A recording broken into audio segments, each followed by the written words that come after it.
नमस्कार। तो आज के इस खास विश्लेषण में हम बात करने वाले हैं भारत के शायद सबसे दिलचस्प और कह सकते हैं सबसे उग्र राजनीतिक रण क्षेत्र की, यानी पश्चिम बंगाल की। पिछले 75 सालों में यहाँ जो कुछ भी हुआ है ना, वो किसी थ्रिलर से कम नहीं है। बंगाल की ये कहानी सिर्फ चुनाव में हार जीत की नहीं है, बल्कि ये विचारधाराओं के भयंकर टकराव और जन आंदोलनों की एक महागाथा है। कहा जाता है कि पश्चिम बंगाल संस्कृति, साहित्य, क्रांति की भूमि है और भारत के सबसे इंटेंस राजनीतिक राज्यों में से एक है। और सच मानिए, ये सिर्फ कहने की बात नहीं है, ये एकदम जमीनी हकीकत है। यहाँ सत्ता के पेंडुलम ने जिस तरह से करवटें ली हैं, उसने हमेशा पूरे देश की राजनीति की दिशा तय की है। ये एक ऐसा सूबा है जहां राजनीति लोगों के खून में बसती है, जहां हर चाय की दुकान पर होने वाली एक छोटी सी बहस भी देश की सत्ता का मिजाज तय करने की ताकत रखती है। चलिए जल्दी से आज के एजेंडे पर एक नज़र डाल लेते हैं। सबसे पहले कांग्रेस के शुरुआती साल, फिर वाम मोर्चे का वो लंबा शासन, उसके बाद टीएमसी का ऐतिहासिक उदय, फिर बीजेपी की वो जबरदस्त टक्कर और आखिर में हम डिकोड करेंगे कि वो क्या चीज़ है जो बंगाल को इतना यूनिक बनाती है। अब जरा इस टाइमलाइन को देखिए। 50 के दशक में कांग्रेस का दबदबा, 1977 में लेफ्ट का योग, 2011 में टीएमसी, 2021 की वो कांटे की टक्कर और फिर 2026 का ऐतिहासिक मोड़। ये कोई रातों रात हुए बदलाव बिल्कुल नहीं है। ये सत्ता को एक छोर से दूसरे छोर तक धकेलने वाली दशकों से सुलगती हुई जन भावनाओं का नतीजा थे। तो शुरुआत करते हैं हमारे पहले भाग से, कांग्रेस और शुरुआती साल, एक मजबूत नींव। आज़ादी के ठीक बाद बिधान चंद्र रॉय जैसे दिग्गजों ने बंगाल में एक बहुत मजबूत नींव रखी थी, लेकिन जल्द ही इस ढांचे में दरारें पड़ने लगीं।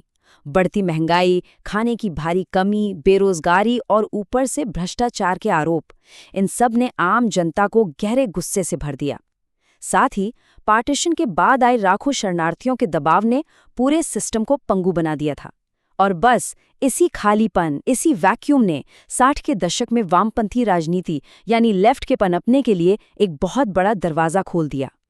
अब यहाँ सोचने वाली बात यह है कि आखिर शुरुआती सत्ता का ये इतना मजबूत ढांचा टूटा कैसे, और वो क्या था जिसने 1972 के उस बेहद विवादित चुनाव को जन्म दिया। यहीं से सारा सस्पेंस और तनाव शुरू होता है। 1972 के चुनावों को अगर हम देखें तो दो बिल्कुल अलग अलग तस्वीरें उभर कर आती हैं। एक तरफ तो सिद्धार्थ शंकर रे के नेतृत्व में कांग्रेस की भारी जीत हुई, लेकिन दूसरी तरफ विपक्ष ने चुनाव में धांधली, भारी हिंसा और सत्ता के दुरुपयोग के बहुत गंभीर आरोप लगाए। अब देखिए, यहाँ निष्पक्ष तौर पर समझना जरूरी है कि भले इस चुनाव से तुरंत सत्ता परिवर्तन नहीं हुआ, लेकिन इन आरोपों ने जनता के गुस्से को इतना भड़का दिया कि वामपंथी राजनीतिक रूप से और भी ज्यादा मजबूत और संगठित हो गए। समाज का एक बहुत बड़ा तबका खुद को सिस्टम से पूरी तरह कटा हुआ महसूस करने लगा था। और यहीं से कहानी पहुंचती है हमारे दूसरे भाग पर, वाम मोर्चे का शासन, एक ऐसा लाल किला जो 34 सालों तक टिका रहा। 1977 में जब ज्योति बसु के नेतृत्व में लेफ्ट सत्ता में आया, तो उनकी जमीनी पकड़ सच में देखने लायक थी। उन्होंने सिर्फ हवाई बातें या नारेबाजी नहीं की, बल्कि कुछ ठोस बदलाव किए।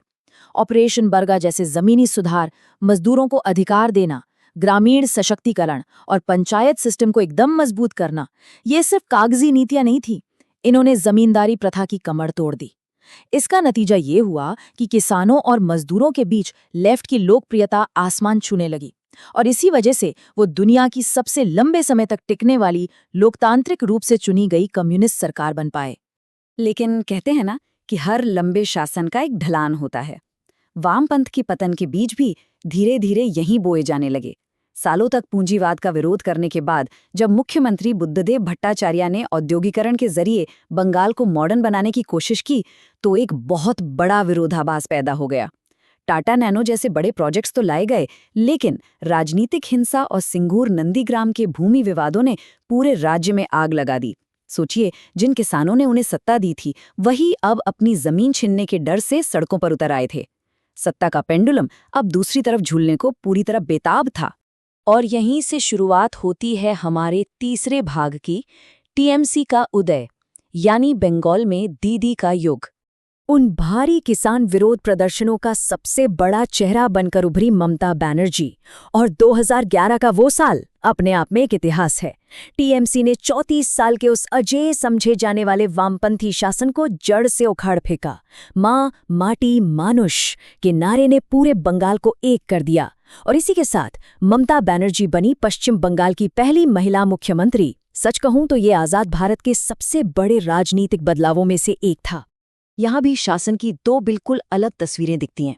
एक और टीएमसी की कन्याश्री और लक्ष्मी भंडार जैसी कमाल की महिला केंद्रित योजनाओं ने अपार ग्रामीण समर्थन बटोरा, क्योंकि इन योजनाओं ने महिलाओं के जीवन पर सीधा आर्थिक प्रभाव डाला। लेकिन दूसरी ओर विपक्ष ने भ्रष्टाचार, सिंडिकेट राज, राजनीतिक हिंसा और अल्पसंख्यक तुष्टीकरण के बहुत तीखे और गंभीर आरोप लगाए हैं। ये बंगाल की राजनीति का एक बड़ा और जटिल सच है, जहां एक तरफ मजबूत लोक कल्याण की नीतियां हैं तो दूसरी तरफ कटमनी और राजनीतिक वर्चस्व की तीखी आलोचनाएं भी हैं। अब आते हैं चौथे भाग पर, भाजपा की कड़ी टक्कर बंगाल में भगवा लहर। 2014 के बाद बीजेपी ने जिस तेजी से बंगाल में अपनी जगह बनाई, उसकी रणनीति मुख्य रूप से 4 पिलर्स पर टिकी थी: राष्ट्रवाद, हिंदू पहचान की राजनीति, भ्रष्टाचार विरोधी अभियान और एक एकदम आक्रामक anti TMC message. Narendra Modi, Amit Shah और शुभेंदु अधिकारी जैसे नेताओं ने इन्हीं आधारों पर इतनी ताकत झोंक दी कि जो पार्टी ऐतिहासिक रूप से बंगाल में हाशिए पर थी, उसने सीधे सत्ताधारी दल की आंखों में आंखें डालकर एक पहाड़ जैसी चुनौती खड़ी कर दी। 2021 की वो खेला होबे वाली भयंकर टक्कर तो याद ही होगी। उसके नतीजे बिल्कुल साफ थे।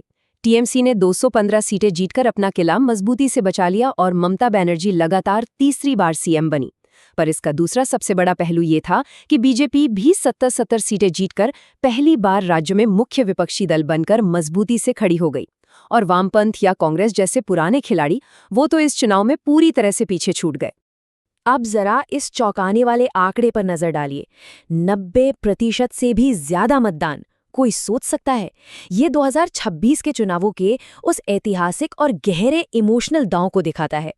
जब वोटिंग इतनी भारी होती है ना, तो इसका सीधा मतलब है कि जनता पॉलिटिकली सुपर एक्टिव है और हर एक वोट सत्ता के समीकरण बदल रहा है।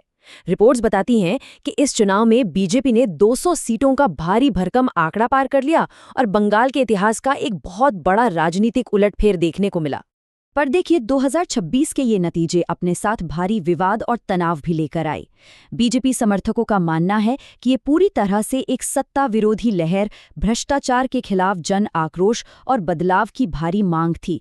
लेकिन ठीक इसके उलट विपक्षी आवाजों ने वोटर लिस्ट से लाखों नाम हटाए जाने, चुनाव आयोग जैसी संस्थाओं की निष्पक्षता और पूरी लोकतांत्रिक प्रक्रिया पर बहुत गंभीर सवाल खड़े किए। यहाँ हमें दोनों ही पक्षों के दावों को निष्पक्ष रूप से समझना होगा, क्योंकि ये बहस सीधे बंगाल के भविष्य और भारत के लोकतांत्रिक ताने बाने से जुड़ी है। और अब आखिर में चलते हैं हमारे 5वें भाग की तरफ, बंगाल की खासियत। क्या है यहाँ की राजनीति का अनोखा डीएनए? पिछले 7 दशकों के इन बड़े तूफानों को अगर सही मायने में समझना है तो ये जानना होगा कि बंगाल की राजनीतिक पहचान उसके बौद्धिक वाद विवाद और सड़क के आक्रामक आंदोलनों से कितनी गहराई तक जुड़ी है।